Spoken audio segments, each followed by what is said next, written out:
It's all a matter of perception. Where we stand in space and time.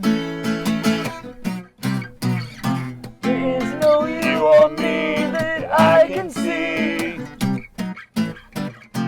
Only delusions of the mind. Hi, welcome to Soul Perspectives. I'm Kip. And I'm Evan.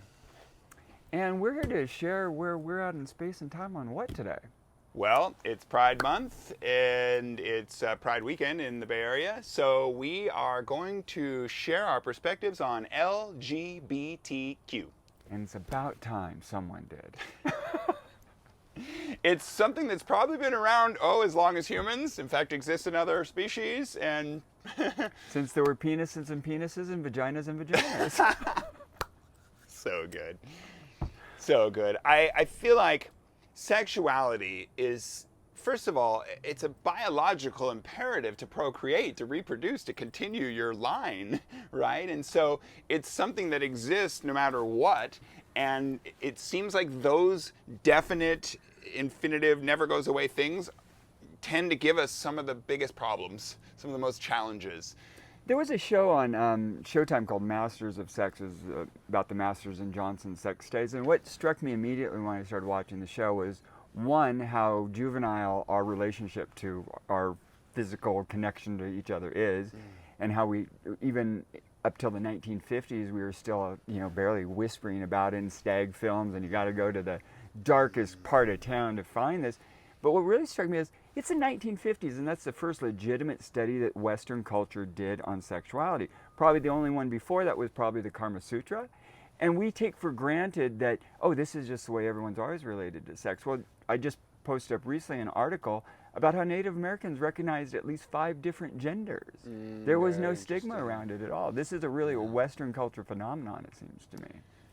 Well, the gender one is interesting because there's that biological gender that appears, and then there's the social gender, the identity gender, the holistic gender. And I think that it's pretty obvious that we all are complex beings, and we have different traits and different emotions, and we respond to our environment in different ways. And some of those have been labeled as masculine ways to respond to our environment, and some of those have been labeled feminine ways to respond to our environment. But they're so complex and nuanced, and we all have all of them, right? If we all go, ooh, a baby, right? Are we still being the macho man? No, but do macho man go, ooh, a baby? Yes. So we're complex, nuanced beings with all of these things in us anyway, no matter what the biology shows. We're really talking about our place in society and how we relate. Our place in the tribe and community and how we relate. And I love that you used a Native American reference, because in tribe, you just wanted to know who they were. You just wanted to understand, that's our, level 3 gender person, however they describe that. And that's okay. They just want to know. They just want to understand.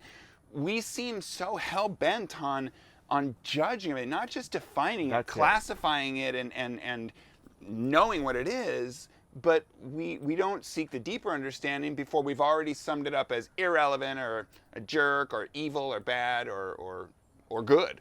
We spend a lot of time, I was talking with one of our friends yesterday, judging other people's happiness. Why are we doing that? I should be thrilled for someone's happiness. If you're not harming anyone and you're being positive in the world and whatever, and you're joyful and you're happy, why should I care at all what you do? No matter what it is, sexual or otherwise. Yet we judge each other's happiness as if we have a better understanding of what it would take to be happy than that person themselves.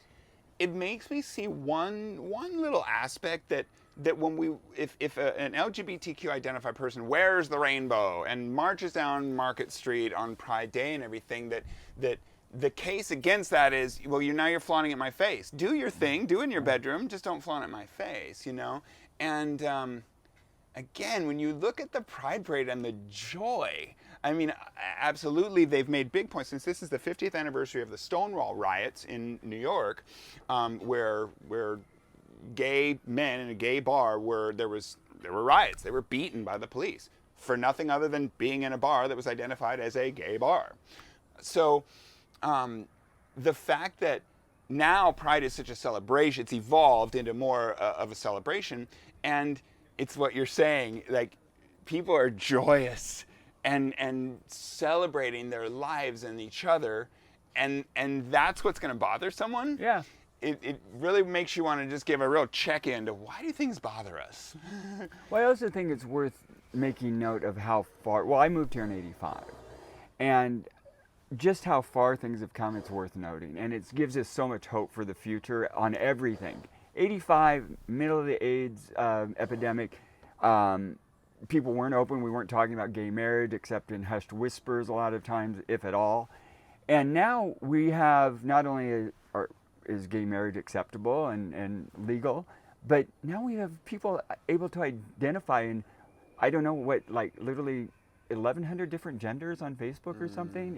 It's really remarkable, and I think that also tells me that when I see it's all people wanting to identify with so many different perspectives of their own gender, what the reflection they see of themselves in the mirror, and then also the people that want to download their consciousness into the singularity. What that tells me is we're gradually waking up to we're not these bodies. We're not these masks we wear.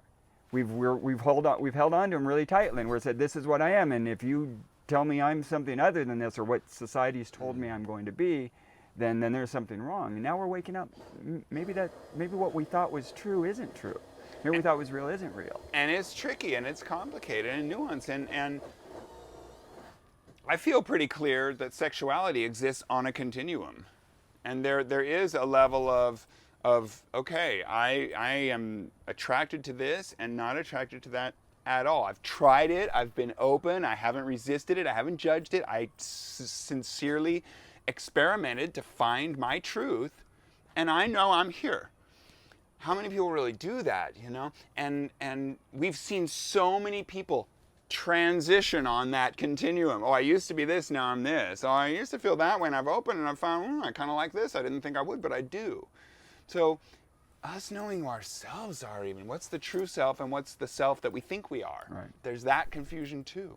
But one thing I want to refer to here is a brilliant author named Lynyrd Skynyrd, and he wrote a book, he wrote many brilliant books, but one of the books is called Leonardo's Brain, and it's about the brain of Leonardo da Vinci, and he feels quite strongly that Leonardo da Vinci was homosexual, likely left-handed but also ambidextrous, and all these things that he could determine about his brain from the genius that he was. And what Skynyrd talks about in his book that just makes so much sense to me is about this nature's propensity towards the number 12 and how humans very often operate in groups of 12 or very near 12. But what we find in nature, what Skynyrd discovered, is that in a group of 12, there will be certain conventions that exist. 1 in 12, 8% of the population. I always heard when I was growing up, 10% of the population LGBTQ. But what Skynyrd says makes so much more sense. If you go out in a group of 12 men for a hunt in your tribe, one of those men, if you're all right-handed, you're all looking the same direction. What if the animal you're hunting comes from the other direction? No one's going to see it because no one is left-handed looking this way. That's why 1 in 12, 8% will be left-handed. In the jungles, in camouflaging ourselves in the jungles and everything, all the guys with a mop of hair, they might stick out. The one bald guy might be able to fade in, blend in somewhere. 1 in 12 or 8% will have male pattern baldness. Most significantly, of course, to this conversation, if every one of the 12 members of the hunt went out, did their part to contribute to the hunt, and had to take enough of a share to feed a whole family, there wouldn't be quite enough to go around. If one of those 12 was the gay uncle who had no kids, he only takes one portion of that hunt to feed himself. So that nature created this balance so that we could do things like hunt, see what's coming both directions, have the food that we hunt, make it for the whole tribe. You know what also occurs to me is that, obviously I can't know for sure because I wasn't there, but it does seem that part of this is the hypersexualization of this empire, Where before, if you're in a more tribal life, yeah, people were having sex, but they weren't obsessed about it. It wasn't like, you're a man, you need to be out fucking 24/7. You're a woman, you need to be all voluptuous and ready to go anytime the man wants. And if you're not having sex 4 or 5 times a day, there's something wrong with You're you. a loser. Those are the That's signs culture. of an empire, though. The hypersexualization of a Yeah. culture is the signs of an empire. If you're The signs if of you're- the end of an empire, Right. you're saying, yes. Yeah. And so if you're out, for instance, there's a show on National Geographic called Primal Survival. And one of the shows was these villagers that lived at the base of the Himalayas in China. And just watching what they would do and how they would live off the land. And my thought is, as I was watching this, I'm thinking, well, you're going out trying to not even survive. You're thriving, you're living, you're finding what you need to feed your family. And you're not consumed with who you're fucking or who's fucking who or whatever. And if it happens, it happens. Nobody's really concerned about it. It's just who you are as part of that tribe. But there's not the obsession with it that we have now. Well, another brilliant author is Jared Diamond. In 1994, he wrote a book called The Third Chimpanzee. That's us. We're the third chimpanzee. There's the standard chimp, the pygmy chimp, and the Homo sapien. Those are the 3 relatives. And he also wrote a book called Why Is Sex Fun, which was an offshoot based on a chapter of that book. Totally losing my point.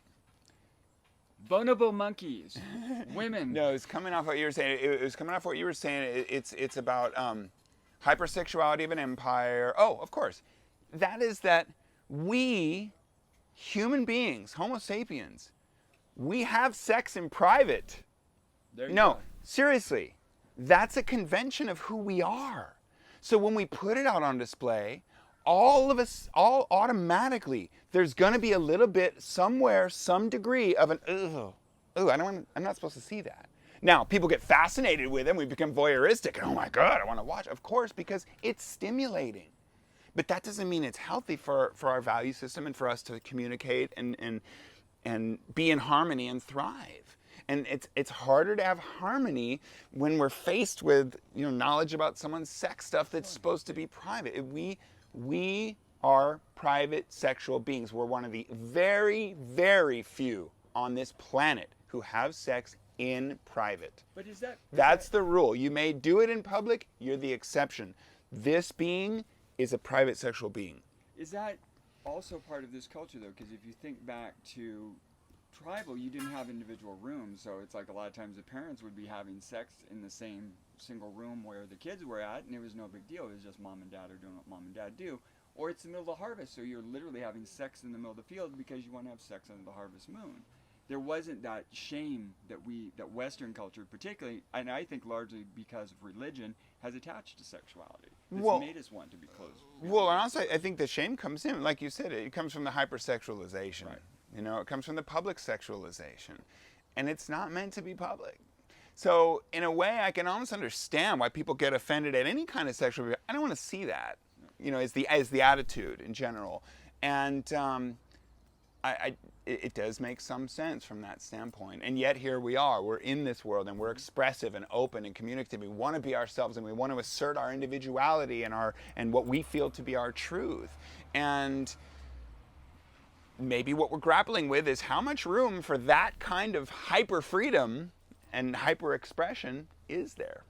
Well, and I think it comes down to what we were talking about, just judging other people's happiness. I don't know how much sex you need or he needs or she needs or whoever needs. I know how much sex I need, and maybe it's not as much as somebody else needs.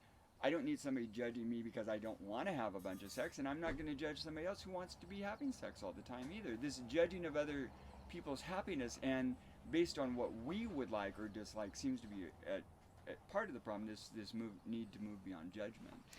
And that's a kind of a perfect little segue there. Look, the bottom line here, we've been conditioned to do this, and it's so easy to fall into the trap. We see something, we don't understand it, we understand a little tiny bit about it, and then immediately it frustrates us, so we resent it.